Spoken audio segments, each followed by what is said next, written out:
Praise na tag the Lord sa another Lord's Day nga i-bless kita niya no nga makagather together in worship.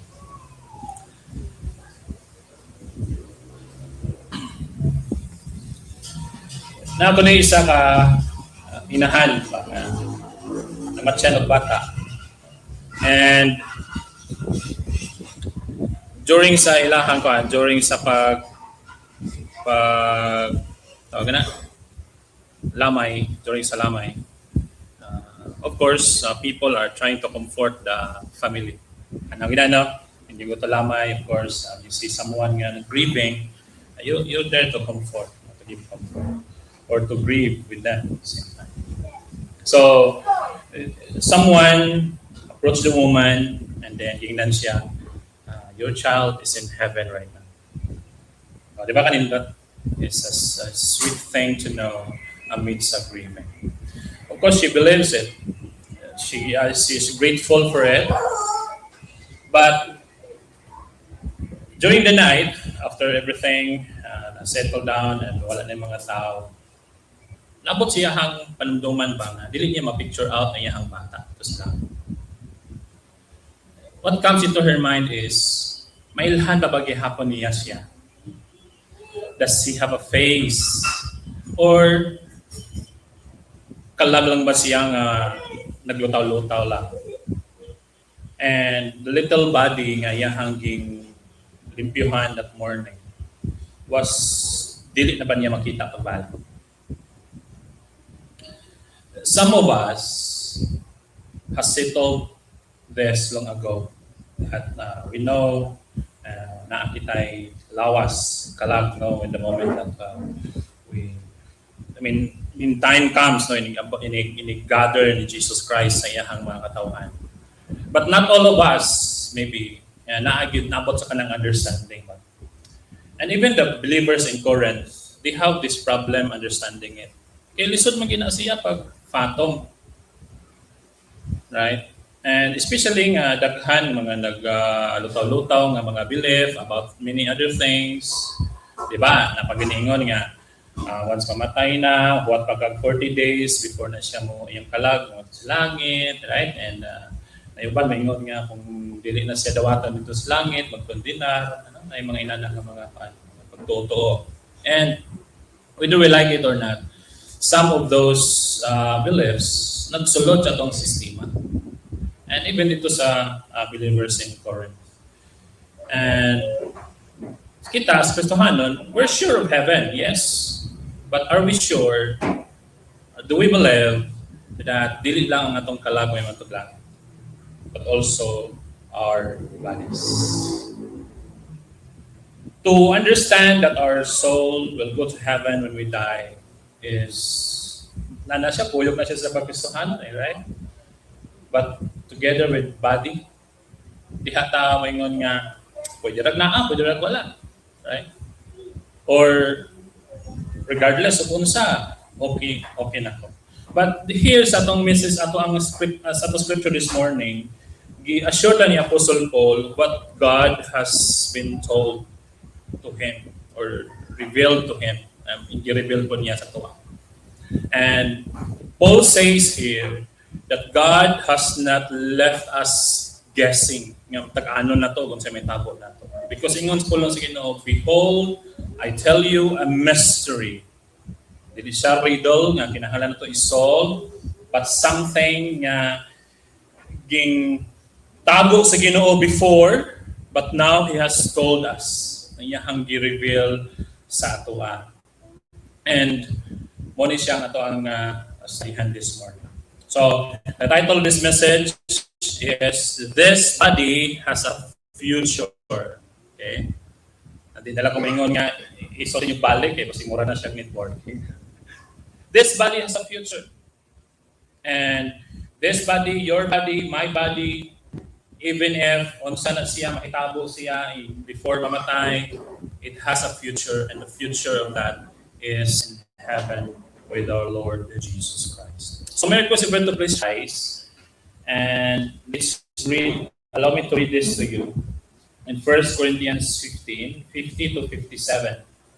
Now I see this, brothers, that flesh and blood cannot inherit the kingdom of God, nor does the incorruptible inherit the corruptible inherit the incorruptible.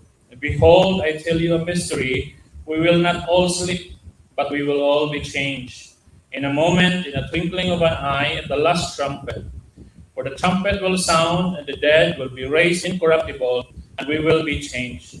For this corruptible must put on the incorruptible, and this mortal must put on immortality.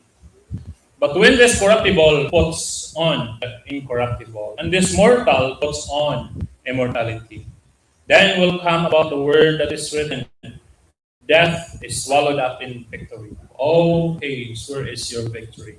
O death, where is your sting?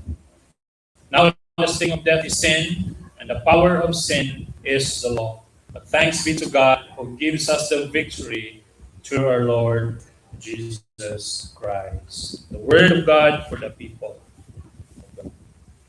Let's pray, Father in heaven. We thank you, Lord, for your grace, that not only ikaw naghahatag ng salvation to those who trust in you, Lord Jesus Christ, but you have given us hope, a hope that we will be with you, not just our soul, but also this body. But since this body cannot enter into incorruption, but Lord, by your grace, you will change us, change this body, so that, Lord God, it can insert the immortality. Lord, thank you, Lord. Bless us and bless your servant as we study this morning. Meditate your word. This we pray in Jesus' name. Amen. Let's take your seats. Last 2 weeks, nag-isgota about sa seed. Ano kalimutan mo? Ito sa joint. Nag-isgota itong seed. And it talks about what goes into the ground is not what comes up. Because liso, lahit man ang mumur, di ba? And yet, it's not something else either. So, dili pwede nga nagpugas ka og mais pag turong niya mangga. No, dili siya lain, mais siya po siya. Pero dili siya mo imong gipugas. And last Sunday, we talked about that this seed or this body is sown in corruption, but it is raised in incorruption. And now in verse 50, ingon ni Apostle Paul, the Apostle Paul, he is drawing up the conclusion of sa iyang gina-discuss, sa iyang gina-share sa believers in Corinth since chapter 1, verse 1 in chapter 15. And the big idea of this is that death still has its teeth, but in Christ, the venom is gone. In Jesus Christ, diha kang Kristo, even if death is nahagihapon siya sakit, pero wala na siya kilo. Dili na siya makamatay. Wala na siya power of death. So 3 things this morning, ato ang sarihan, atong iyan, are unsa man ang makasulod, what can enter in verse 50, what must happen in verse 51 to 54, and nga naman we need to give thanks. Why we have to give thanks. That's the map. So point number 1. The problem was not the body. The problem was never the body. But the problem is that the body was dying. The body is dying. Okay? So in Apostle Paul, now I say, brethren, that flesh and blood cannot inherit the kingdom of God, nor does corruption inherit in corruption. Paul here in verse 50, he's not talking about another subject. King, di ba, kung mo sa using verses, it's just a connection, and it is a conclusion. King cash out niya tanan. Unsa niya hang gisulti about the seed. But before kita magpadayon, let's talk first about the word corruption. Okay, tungod sa itong palibot karon, grabing corruption, no? Flood control na corruption. Paul here is not talking about the kind of corruption that makita nato sa news. But what he means is that this corruption is the same as kung nakay mangga, ikutang nimo si mong lamisa, mabiyahan nimo og tulo ka adlaw, sa may tabo sa mangga. Ay kung hilaw ng mangga, basig mahinog, no? Kung hinog na ng mangga, madunog yun na siya. That's the word. No, that's the meaning of this word, corruption.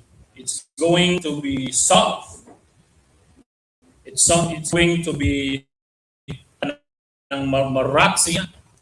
And it's very important for us to understand that mo ni siya yung nature sa itong body. Our body will rot. Our body will be corrupted. Our body is incorruptible. Our body is mortal. And of course, this is not a denial of bodily resurrection because some people who denies bodily resurrection, some will say, marat lang man ang imong lawas, so dili na siya, di dalahon nito sa langit. And that is why, remember mo last time, they are asking, upon, since madala man sa langit atong lawas, to what body will it rise? Right? Actually, they are not asking to get question. That question is sarcastic question.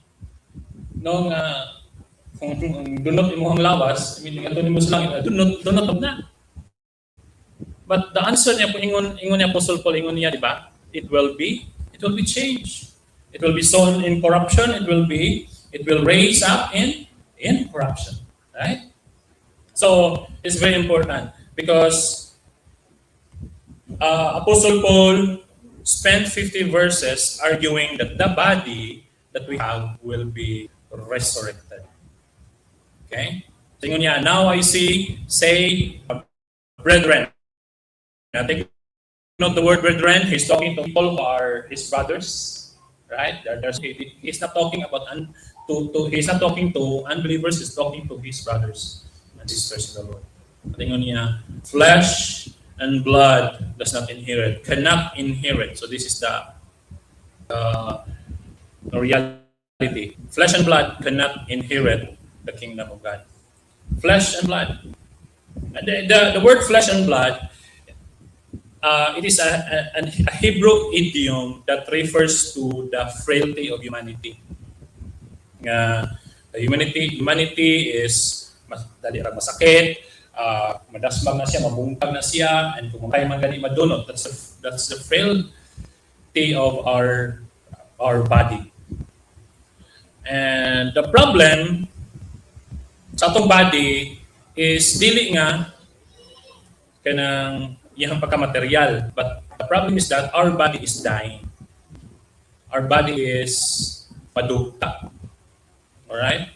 So that's the problem. The problem is that our body is dying. And then Apostle Paul said, our body, flesh and blood, cannot. So here's the first word niya gamit. Cannot enter the kingdom of God. It's not that it should not, na a possibility. I mean, some do. No. It is not that it rarely does. But ingon ni Apostle Paul, dili siya pwede. Cannot. Genuinely shut you the door for the flesh and blood. And then ingon niya, flesh and blood cannot inherit the kingdom of God, nor does the corruptible inherit the incorruptible. The perishing thing. The thing that is incorruptible, dili siya pwede nimo ibutang sa lugar that is para sa incorruptible. A perishing thing cannot inherit something that is imperishable. I mean, by virtue of logic, dili siya pwede. It's the same as having rust, dili siya pwede maka-enter in a place where walay rust. No, sama na mag-separate ka garbage, no, na ang malata, dili pwede utang nimo sa para sa dili malata. And that's the kuan ni Apostle Paul, nga assurance yun, nga ang flesh and blood, dili siya pwede makasulod. Ang rust, dili siya maka-enter sa place nga dili pwede ang mga rust. But God does not solve this by leaving the body behind. Wala niya ingon nga, ay, bilin na diha. Since hindi man siya makasulod, ibilin na diha. So what happens when a believer dies? Remember mo sa katong question na to ganina sa mother nga inyahang kalag ba, naglutaw-lutaw lang ba somewhere? Morning answer na rin. And ang answer din it comes in two parts. Una, nga part is when a believer dies, the soul goes immediately to be with Christ. Ano yung tawag na to immediate state. Pagkamatay, pagbukanin mo, you'll be with the Lord. Your soul will be with the Lord. So, ingon sa Philippians 1:23, to depart and be with Christ, which is far better. Ingon ni Apostle Paul.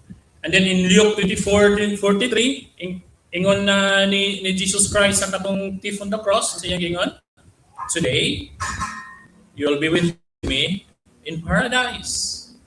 And that's the comfort of the soul immediately goes to Christ. In 2 Corinthians 5:8, ingon ni Apostle Paul, absent from the body, but present with the Lord. That is true. Right? And that is what we believe. That is true. Dili na siya guess, mo na ingon sa Bible. And it's sweet.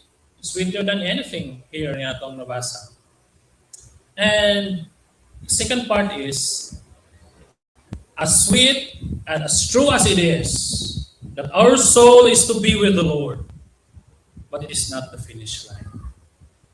And maunay gi-argue ni Apostle Paul in chapter 15, nga, yes, your soul will be in heaven, you'll be with Him, you'll be with Him right away, immediately, but it is not the finish line. That's the second part.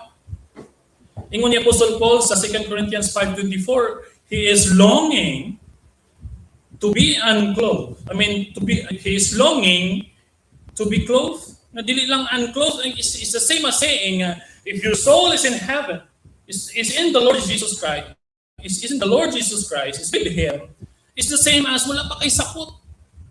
Kalag pa kay, right? Diba ang soul is the spirit that is in us? Wala pa kay sakot, wala kay lawas. So in the Apostle Paul, he is longing to be clothed. He is longing to have a body with Him. The soul that is with Christ, listen to this, tingnan niya, the soul with Christ is a waiting room. This is not a destination, but is a waiting room. Nobody know that all the souls of our loved ones who are with the Lord and are now with the Lord in heaven, but they are in the waiting room.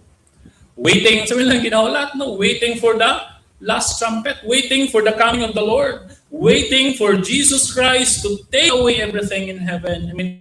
Take away everything iyaha from nasa kalibutan, including our bodies, including their bodies. Kanindot, no? Ina na mahitabo. And muna ang atong hope, na dili lang atong kalag, yes, it's true, when we believe Jesus Christ, promised niya that we will be with Him in heaven, we're absent from the body, but present with the Lord. But time will come that our presence with the Lord, our soul that is with the Lord, will be present also in the body that is not corruptible. It's not corruptible, and if it's not corruptible, and if it's immortal, it will last for eternity. Kining lawas na to, dili man siya magdugay, dili kaya mag-last for eternity. No? Hilusan lang na nimo, sumura man na. Right? Himura man ng abo, balik ka man na sa iyo. But God has promised that there will be a resurrection of the just. And even resurrection of the unjust, not for their everlasting condemnation. But our hope is the resurrection of the just. It is not the finish line. The soul in Christ is not the finish line. It is just a waiting room. It is just a waiting room. It is not the destination. So, we have a problem. Wala human solution. Our body cannot go in, and God simply wala na niya gipabayaan na itong lawas. Which means something has to happen to it. Muna ingon ni Apostle Paul. And that is what we will read in the next passage. Ingon niya, behold, I tell you a mystery. We shall not all sleep, but we shall all be changed. And in a moment, in the twinkling of an eye, at the last trump, for the trumpet will sound, and the dead will be raised incorruptible, and we shall be changed. What must happen to our bodies? What must happen to us? Gisulti na sa Ginoo. God has already told us. O dili siya obscure, dili siya kanang fade, but it is disclosed. The resurrection itself is not a secret. In the Old Testament, it's not a secret. Ang resurrection itself, but kini na mystery gisulti si Apostle Paul, but the resurrection itself is not a secret. Daniel 12:2, nag-history sigot about Anna. 12:19, Job 19:26, nag-discuss po about the resurrection. But the new content, the mystery that i-reveal ni Apostle Paul here, mystery is not something ng magic. The mystery nga giingon ni Apostle Paul here is that there is a generation of believers that will not die. That, for example, today, if today will Jesus Christ will come, kita dili ta mag-suffer of death. Ano panindot, no? Dili na ta mag-suffer nga ano pa. So, libre ang St. Peter, wala na sila gastuhan. Daghan sila savings. We shall not all sleep, meaning we shall not all die, because when Christ will come, they will also be changed. Pero una, ang katong nangamatay. Una ang mga matay, sunod na ang katong buhi. Alright? All will be changed. Nobody is exempted. All will change. Only some are exempt nga muagi sila yuta, muagi sila lugnanan, pero kita tanan usapit kita. When Jesus Christ will return in this generation, kanindot man, will not experience the grave. No, nga people are longing. Bisa pa man, huwag lang ang hinungdan, ang kalisod sa panahon. No? We are now in the last days and lisod na yun ang panahon. Nagkamahal ng mga palaliton and wala na yun. And people are longing for Jesus Christ to come. Not only that they don't want this world again, but also the beauty of being with the Lord, of being with Him, nga dili na mag-agi o lugnanan. Dili na mag-agi o grieving, dili na mag-agi o hila, o dili na mag-agi o kalisod because of death. Right? So, ingon ni Apostle Paul, when will this happen? How will this happen? Ingon niya, in atomo, in a moment. In a moment, kanang word nga in a moment, from the Greek word in atomo. Atomo from the word atom. Anong atom? Smallest unit nga dili na pwede nimo bukon. Imuhan ng bukon by nuclear fission, so likado na, di ba? Makabungkag, di ba tinawag na nuclear. In a moment, in the smallest amount of time, in a twinkling of an eye, quicker than a blink, muna siya panghitabo. This will happen. So dili ingon nga kanang ini-change atong lawas, dili pareha nang sige na gandam ba nga ini mag-change sila og kusyong na pay kanta no pati pantaasa. Ya ba? Laayon na lang ang kontra, paulit na lang. But our pag-change nato di ay is just a moment. Nga dili ka makabantay nga nausa na di ka.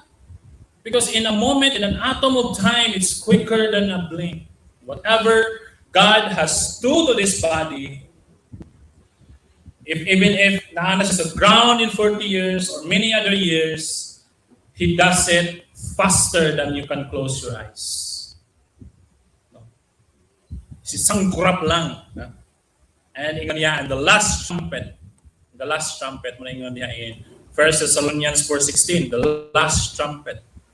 Trumpet shall sound. Ingon sa 1 Thessalonians 4:16. For the Lord Himself will descend from heaven with a shout, with the voice of an archangel, the trumpet of God, and the dead in Christ will rise first. Grabe, no?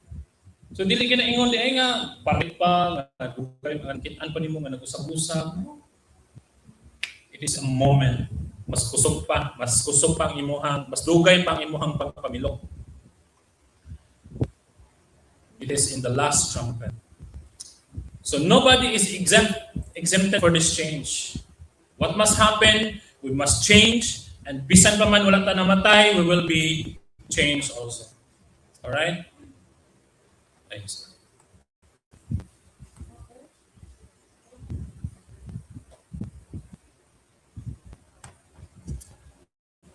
Nobody here does anything to himself. Ingon niya Apostle Paul, you watch the verb, ingon niya, we will all be changed.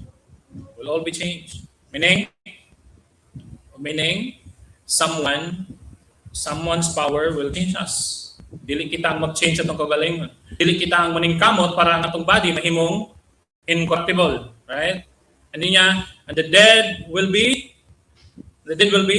raised. Meaning, someone's power is enacted to the dead to be raised. Dili nga ang dead will crawl out from this grave nga mo maano siya, no? Ma-raise siya, no?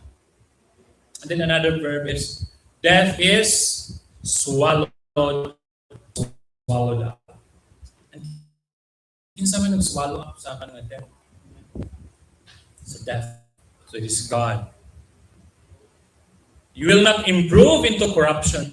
We will not be healthy enough to do it because regardless of how healthy we'll become.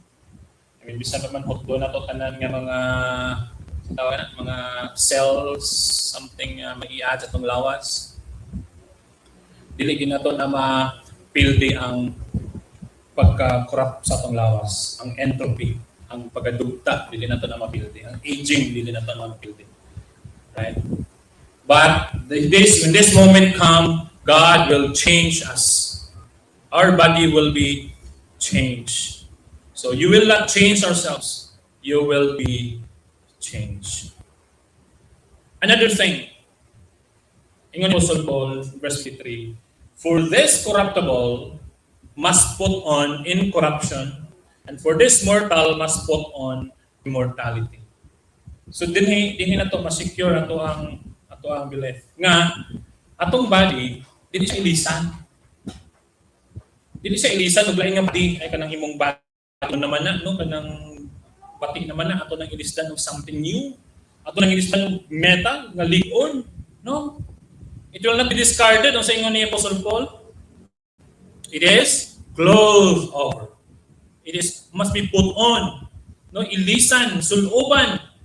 This corruptible must be put on incorruption. I take note the word certainty, the word must. There's a certainty of this happening. Dili siya something a guess, but something that is certain. And dili siya swap, dili siya discard, but a cloth over. Atong body, no, ganinang buntag, sakit akong liho. Pagtulog ro. This body, no, kining likod nato, kining lungs nato, no, dalirauhon. Ato ang mata. Ang mata dili pwede nga walay glasses.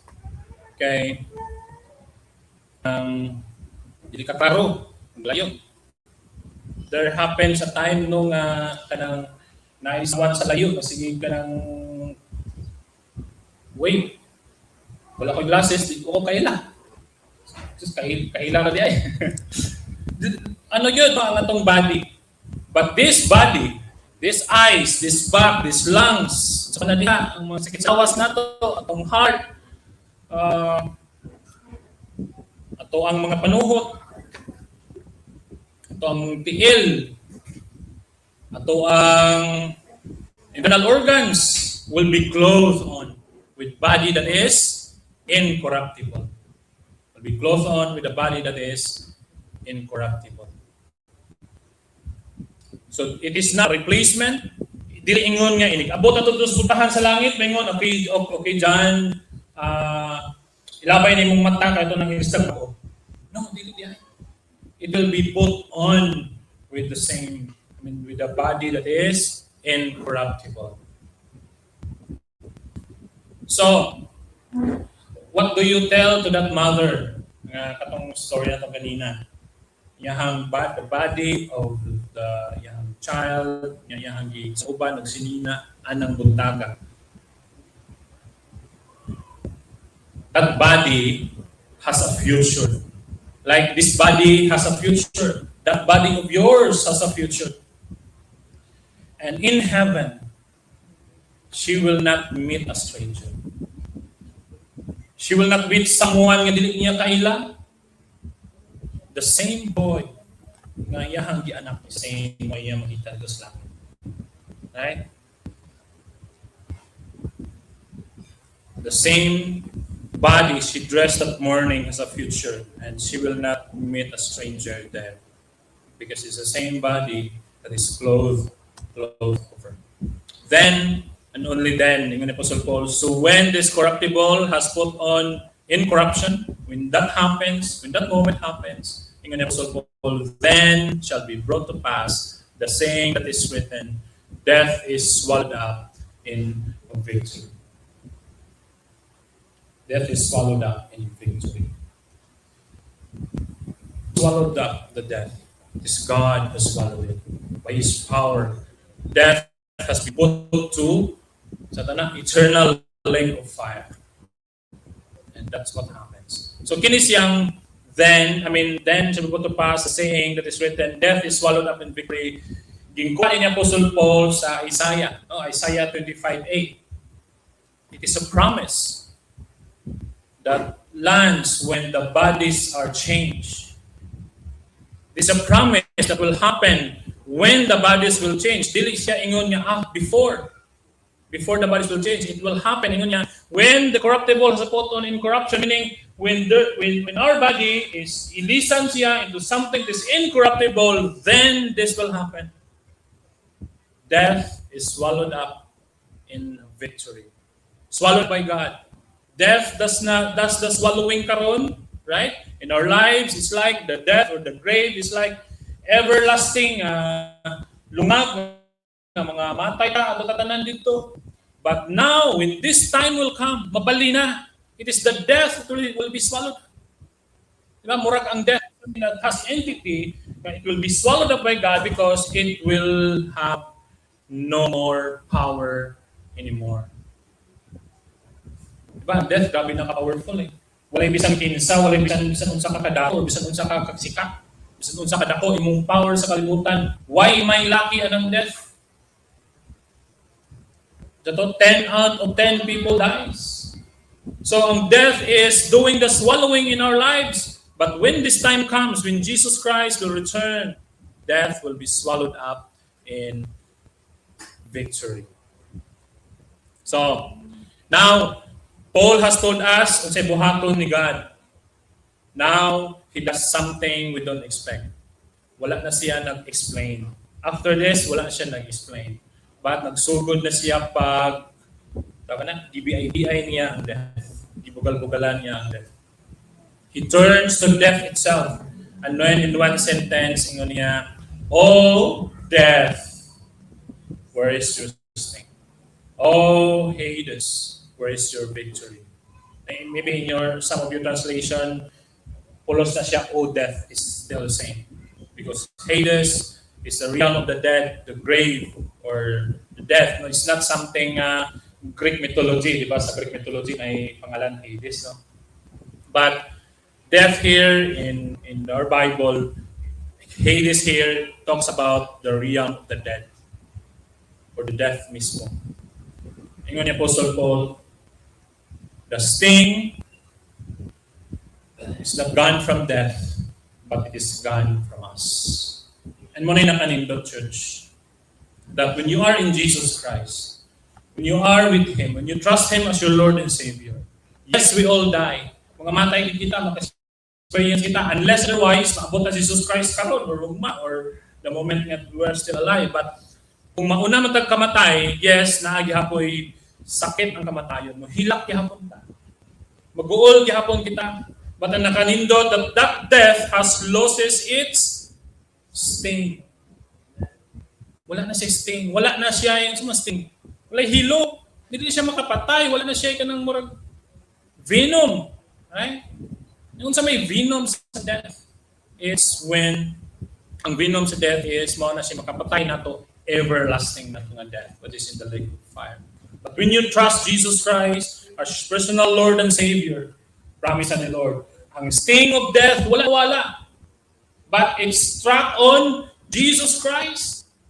Gidawat niya ang sting, no? Sama ba nga ang sting sa man nga hayop? Ang scorpion, mo refill man ang yung sting, no? But see for example, scorpion. It's the same like as when the scorpion padulong na strike sa imo, someone ali sa scorpion niya mo hinuwi siya na igo sa iyang sting. And pag attack sa scorpion si imuha, wala na yung string na habilin. Pero sakit yapon. Pero din na siya makamatay. That's the reality of this death. The sting of death has transferred, has moved to Jesus Christ. It's gone from you. And kining taunting ni Apostle Paul, kining iyang pag sa death, is makita nila to siya sa Hosea 13:14. And here sa Hosea 13:14, makita na to nga si Hosea yahang gisomon ang death against a rebellious people. Okay? Yahang gitawag ang death come to rebellious people. But now, gipag-quote ni Apostle Paul, gibalin niya. Okay? Giturn niya ang pagtalk from death, gibalin niya. And ang death now will be dead. No? Para pa siya mawala na. Death will be gone away. Alright? Death is, wala na siya power. Death will be swallowed up, na niya sa previous verse. So, but God was once aimed to His people, which is death. He is now aimed at His last enemy. So my last enemy, the death. Alright? And where does this thing come from? The sting, Kentron, a venomous sting. Ingon ni Apostle Paul, the sting of death is sin. Mo din na diay nga makadulot sa tuwa ang sting because we are in sin. The sting of death is sin. Wala nang ingon si Apostle Paul nga ang pagkamatay nato wala na sakit because he calls death as last enemy. But ingon sa Bible in 1 Corinthians 4:13, we grieve only not as those without hope. We grieve but we have hope.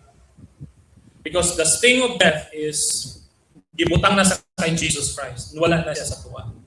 Ang scorpion, once again ganina, ang scorpion nga ang sting sa scorpion wala nag-strike sa tuwa, but it strikes on someone else. Tuwa na sa kay Jesus Christ. And where does this sting gets its sin? As the strength of sin. Asa siya nakuha ang strength? Nasa law. The law of God, the standard of God. It is not the police, it's not the Republic of the Philippines, mao yung naghatag og strength sa sin, but it is the law of God. Why does dying have sting at all? Nganong na-sting ang pagkamatay? It is because there's charge against us. There's charge against human being. Nganong sakit man ang kamatayon sa tao? Because na-charge against us, na-sumbong against nato. And kanang sumbong against nato is mo na siya nasa law. And when Jesus Christ fulfilled the law, and ingon niya nga, I fulfill the law, you trust me, so your Lord and Savior, the sting, the strength of sin is tuwa na sa kay Jesus Christ. Again, dili ingon nga nawala ang sting. Balhin lang sa kay Jesus Christ. And if wala nimo gabalhin sa kay Jesus Christ ang sting, of course, ato na sa imo. Ato na sa person. That is why any person with no Savior will die and condemn. That is why we preach this hope that salvation can only be found in Jesus Christ because only Jesus Christ fulfilled the law and take away the power of sin. Alright? And take note nga, the law is not something nga may kang bad. Because ingon sa pulong sa Ginoo, Romans 7, the law is holy and good. But the law gives sin its legal claim against us. Necessary man ang law. That is why nga ang law mo kinahanglan na to i-preach so that a person makarealize siya how sinful he is. That is why maadto siya sa kay Jesus Christ. Because di niya kayang luwason ang iyang kagalingon.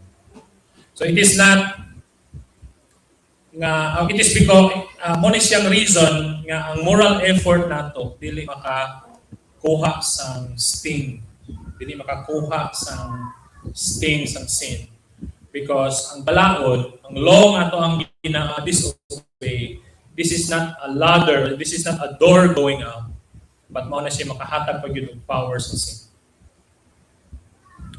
Diba? Kaya kung walay law, dili ka makaingon sa law. Example, kung walay balaod nga, bawal mangawat. So kung mangawat ka, walay makaingon nga sa'yo na imong gibuhat. Right? Because there's no law against it. But if there is law, which is necessary to have a law, the sin ni imong gibuhat will be more powerful. Nasa grit, nasa mo na ingon ni Apostle Paul, na strength mo ang sin, which is in the law. Well, some for some people or normal nga people nga without knowing sa salvation that can only be found in Jesus Christ, or some prideful people, they want to fulfill the law, they want to obey the law, we want to perfect the law so that mawala ang grip sang sin. But dili siya pwede, dili siya kaya sa tao. Because ang law is there, na ang law diha so that i-point to Jesus Christ. Ingon sa Galatians, the law is our schoolmaster that leads us to Jesus Christ. It's what leads us to God. Tungod kay dili na to kaya lawas na to kabalik.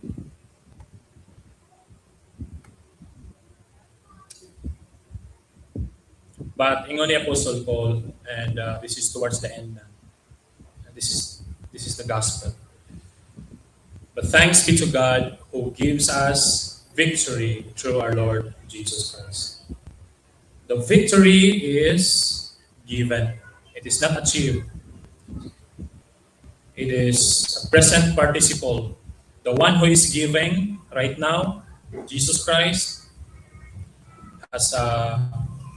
he is the one who is the giver. Dili na to kayang magka-create victory on our own. And it is not a deposit na atong kayang i-build up. Alright? So wahi sa atong normal na nahibalaan nga, when we do good, nag-accumulate ta og mercy, nag-accumulate ta og grace nga, by the time comes, pwede na to na withdrawon. No?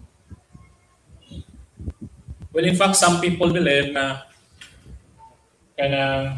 dapat mo join ka sa church, kayong church na diha ang treasury of merit nga i-add ani mo sa imuhang pagkamayong tao and imuha na i-cash out during sa time of judgment. No? Hindi na siya pwede, hindi na siya kaya. It's not biblical, but also it is impossible for us to gain merit on our own. And thanks be to God because the victory is given. It is not achieved. And you know what? All this is tied to the reality that salvation is by grace, through faith, and not of works, lest any man should boast. Because if, for example, given all the impossibilities nga maging possible lang, just for the sake of argument, if I can achieve my own merit, to achieve victory, if kaya na ako, what would you think will happen in heaven? If someone or if God will say, John, why would I let you in heaven? So my answer would be, because I achieved this much merit to enter heaven. So mura ka nang-apply o trabaho, no? Because I have this in my resume. But no, kung sinahitabo dito is nang hinambong na hinoon kita. But you know, grace is, salvation is by grace through faith, not of works, para dili kita makapanghinampo. That is why victory, salvation is given. It's not achieved. And it is through Christ, not through our effort, not through any religion, not through membership in the church, not through doing this, doing that. And even not through having a good health. No, even if we desire to have good health, but the goal of that is not to achieve victory. And also, ingon niya diha, it is absorbed, not removed. The curse of the law was borne by Jesus Christ on the cross. It was beared with Jesus Christ into the cross. Penalty of sin was absorbed on the cross. So that when death strikes us, yes, we grieve, yes, we cry, but it has no sting at all. Because ang sting niya is nasa kay Jesus Christ. The venom is not divided between Jesus Christ and us. Dili ingon nga 99% of venom to sa kay Jesus Christ and 1% na sa kuha, no, moral safeguard. But no. 100% of the venom, of the sting, of death is put Jesus Christ and Jesus Christ on the cross. It went all to Him. All of it. And kita, we enjoy the benefit. So this is not a victory through Jesus Christ plus being good. And also, on the other side of the equilibrium, it is not so much grace that our body becomes irrelevant. Muna problema sa church into sa Corinth, muna ilham error nga they have there so much grace, they have believed that God will do this and do that to them. Yes, that's true. But they think that the body is irrelevant. There's no need for the body to come up to heaven.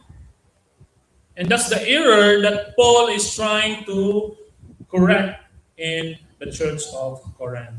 I hope and I pray that it will dili kita mag-adapt sa kanang belief system. Because what the Bible is said that all will be changed. Walay example. Walay exempted. I mean.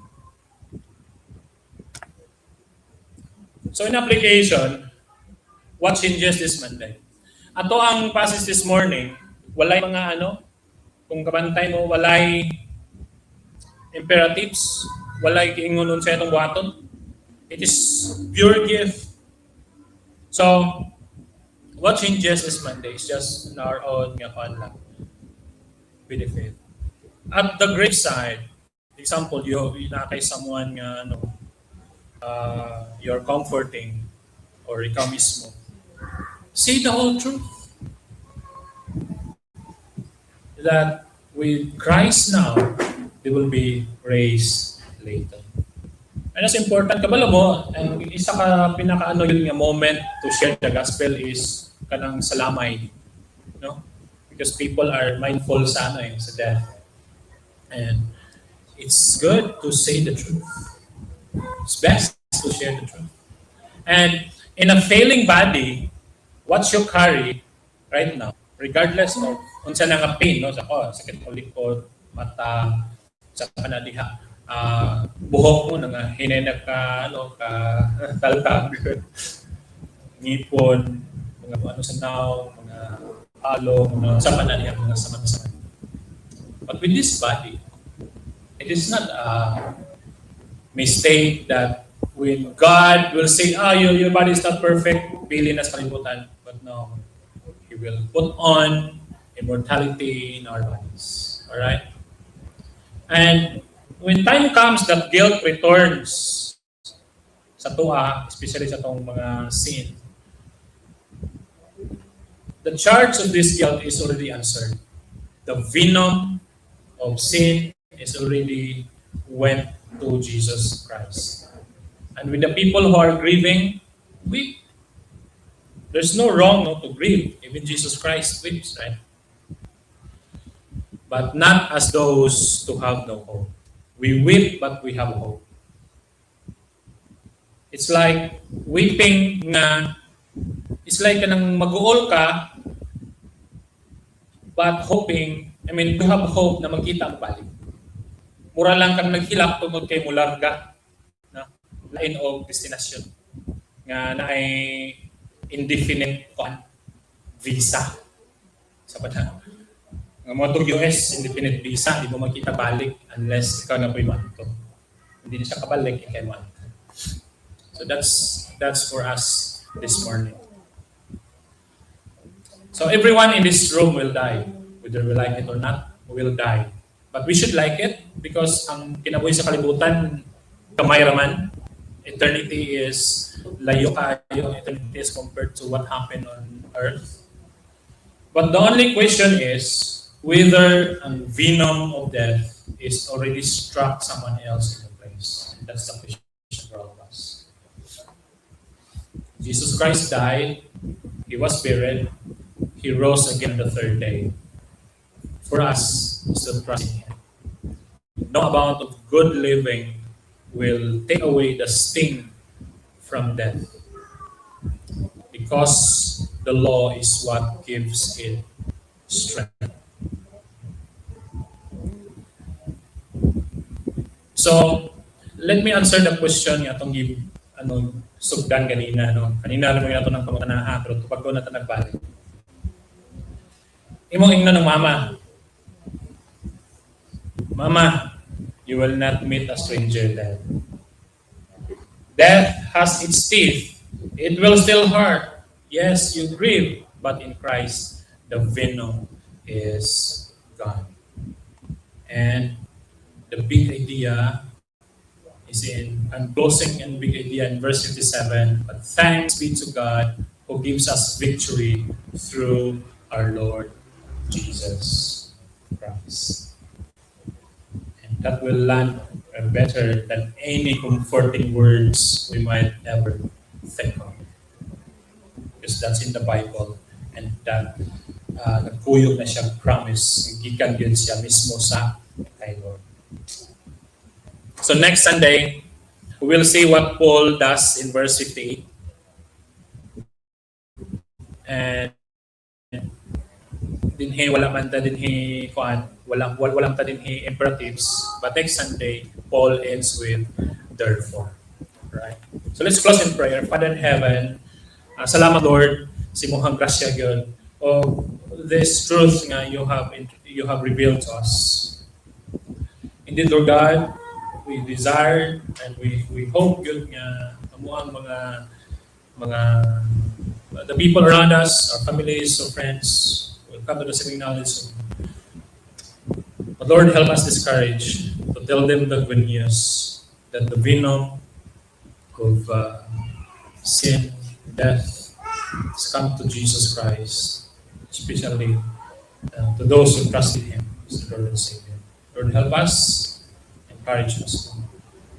And for those who are grieving, encourage us, Lord God, that we will see each other. We will not see a stranger in heaven, but we'll see a familiar face and presence to be that are the people that are together with you. Lord, thank you. This we pray in Jesus' name.